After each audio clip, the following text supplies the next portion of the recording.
Бізге кішкентай кезден бір нәрсе үйретілді. Қалауды қатты айтпау, артық сұрамау, көп нәрсе қаламау. Болғанына шүкір ет деген сөзді жиі естідік. Ал тағы не қалайсың деген сұрақты сирек естідік. Бір сәт ойланып көр. Сен соңғы рет қашан шын қалауыңды дауыстап айттың? Ақша емес, лауазым емес, біреуге ұнау үшін емес, өзім үшін. Көп адам осы жерде тоқтап қалады. Өйткені ішінен бір дауыс шығады. Ұят емес пе? Артық емес пе? Қалау неге ұят болып көрінеді? Бұл сұрақтың жауабы бүгін емес. Бұл кеше басталған әңгіме. Біздің ата-анамыз басқа заманда өмір сүрді. Олар үшін басты мақсат аман қалу еді. Ол заманда қалауды емес, қауіпсіздікті ойлау керек болды. Сол себепті олар бізге жаман нәрсе үйреткен жоқ. Олар бізге өздері білетін жалғыз жолды көрсетті.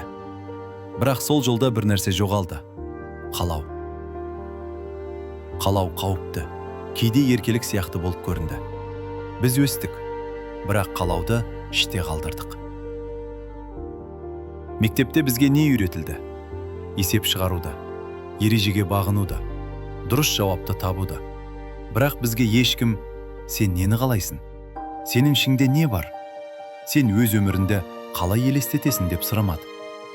Біз дұрыс болуды үйрендік, бірақ шынайы болуды үйренбедік. Жылдар өтті, біз есейдік, жұмыс таптық, отбасы құрдық.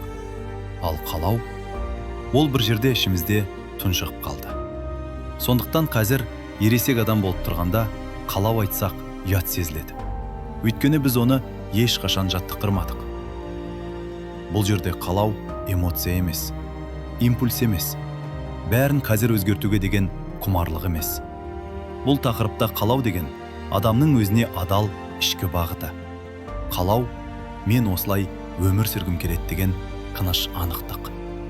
Көбіне қалау ішкі рұқсат, өзіңді қорғауға, баяу өмір сүруге, біреуге ұнамауға, жоқ деп айтуға. Көп адам өз өмірін емес, дұрыс көрінетін өмірді таңдап өсті. Жақсы болуды, ыңғайлы болуды. Кейде адам шаршайды. Неден шаршағанын өзі де түсінбейді. Өмірден бе? Жұмыстан ба? Адамдардан ба? Жоқ. Ол өз қалауын тыңдамағаннан шаршайды. Өйткені қалау тірі нәрсе. Оны ұзақ уақыт елемесең, ол ауыр сезімге айналады. Ішкі бос кеңістікке, түсініксіз мазасыздыққа. Сол кезде адам өзін кінәлайды. Менде бәрі бар. Неге риза емеспін дейді. Көп адам өзіне қалау үшін рұқсат бермейді. Бірақ ішкі тыйым бар. Бұл тыйымның аты ұят. Ол сырттан келеді. Ол өткеннің ізі. Бірақ ұят сенің шынайы даусың емес. Шынайы дауыс іштен. Ол айқайламайды. Ол тек сыбырлайды. Мен мұны қалаймын. Бұл ішкі шындық. Ішкі шындық идеал болу емес. Дұрыс көріну емес. Ішкі шындық өзіме қарсы өмір сүрмеу. Сол жерде қалау айқындалады. Шешім тынышталады. Өмір біртіндеп орнына келеді. Кейде адам менің қалауым бар дейді. Бірақ ол қалау емес. Ол шаршау. Мысалы адам отбасында жүр. Жауапкершілік бар, балалар бар, күнделікті тіршілік бар. Ол шаршайды. Өзін жоғалтқандай сезінеді. Ішінде бір дауыс шығады. Мен басқа өмір қалаймын. Осы жерде көп адам қателеседі. Бұл дауысты қалау деп ойлайды. Сосын шешім қабылдайды. Ажырасу, бәрін тастап кету. Жаңа адам, жаңа өмір. Бірақ уақыт өткен соң, сол бір сезім қайта оралады. Сол бос кеңістік, мазасыздық. Сол өзімнен қашу. Неге? Өйткені бұл қалау емес еді. Бұл қашу еді. Джо Диспенза осы жерде бір маңызды нәрсені айтады. Оның айтуынша, адамдардың көпшілігі қалауды санадан емес, жүйкенің реакциясынан тудырады.